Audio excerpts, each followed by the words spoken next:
Hey everybody, so I'm gonna share with you guys. This is a reading that I saw on a channel that I like that I don't know, they seem very a strong proponent for reading this book. I haven't read it, but I felt like writing it down, so maybe it's something for you too. It's called Magnetic Aura by Teligio. Sorry if I mispronounced that. And just for some reason I decided to look into Walmart. I saw something weird how Walmart was having to pay back like 45 million to customers. They didn't even say why, but so it was just weird. And I started looking at Walmart, and it's like everything about Walmart, a lot of their products, I'd say the majority of their products come from exploitative and toxic means. So it's like essentially what we're going to be doing is a lot like what Walmart is doing, except it's going to be completely organic, holistic, and good, clean, healthy, non-toxic products. But just to give you guys a little bit of a preview to the amount of money that can be made from hemp and things like operations like Walmart. Yeah, so right now, according to November 1st, 2024, Walmart's net worth is approximately $660.66 billion. And that in itself was a very interesting number. I mean, it's literally, you can break that down to 6666, three sixes. Because if you were to multiply 0 and 6 together, you get 0. So then you actually get three sixes. Anywho, I thought that was interesting. So yeah, just things to consider here. All right, and then this is also just a little bit of an idea I had for a story. The telekinetic warrior of love. Just like, and also how telekinesis can... I'm going to get into this. Like, you can be evil and still have supernatural powers. Like, you can still have a high vibration and be of an evil intent, as well as you can be of a high vibration and have a good intent. That's how evil people, wizards, magicians, like, they are able to do things of supernatural capabilities.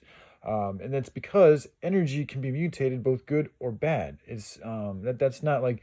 There could be a misconception when people talk about high vibration, and that doesn't necessarily always mean good. You could be a high vibrational being and also be bad. And that's what a lot of these malevolent extraterrestrials are, that are essentially acting, in my opinion, as the puppet masters or the masters of deceit for certain human families. That's exactly what they are. They're higher vibrational creatures, but they've chosen the negative side of things and thus have powers, but they're of the negative sort, but doesn't mean that they don't still have the ability to do things like telekinesis. And that this would explain things like poltergeists and demonic attacks and possessions and things that aren't able to be explained paranormal, and that are also of malevolent or feel malevolent, is because there is evil superpowers as well as there's good superpowers. So anyways, just a little idea I want to share with you all.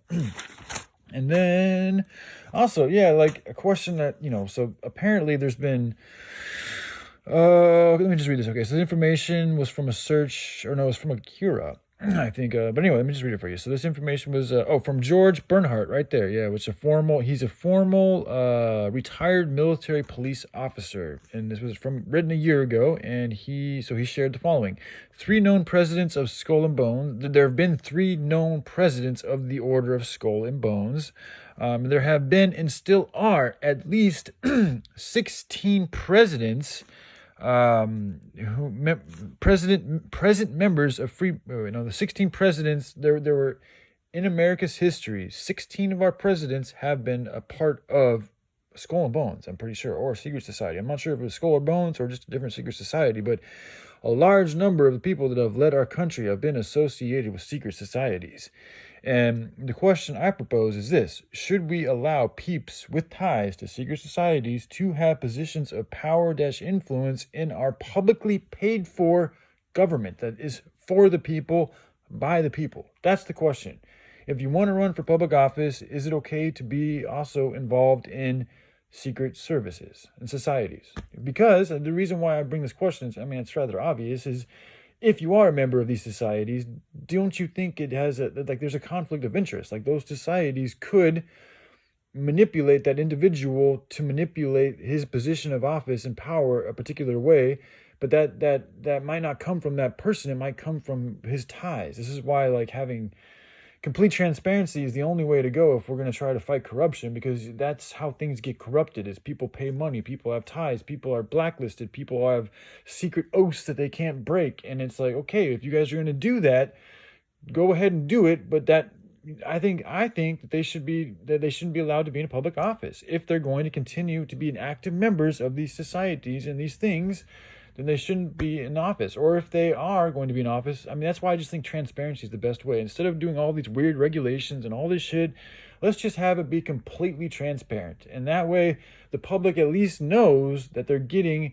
this individual, and you know everything about him. You know, his secret society, whether he's a part of secret societies or not, but just let it be known, I think, is the best way. Instead of trying to do all these regulations, let's just make it transparent. So that way it's out there for us all to see. So now we see what happens when, because not all secret societies are bad. Like, I do think there's some that are more aligned with good than evil. So it doesn't mean it's a bad thing, but we are dealing with super high levels of corruption in America. And the evil ones, they work in disguises. They use fucking deceit and covers and masks and appearances to fucking, pull people in and manipulate. And that's how, by doing so, that's how they're able to manipulate us.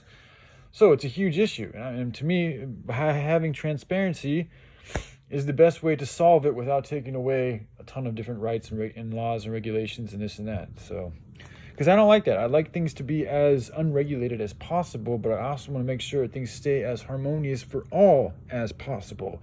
So that's why having transparency is a good way for at least people to see what is happening, to see, like, okay, this person was corrupt. Let's look at all the things about this person and see what type of patterns correlate to other people. And then based on those findings, we can then make better deductions as to what might be potential seeds of corruption. Does that make sense? All right. Anyways, I love you all. Take care. Bye.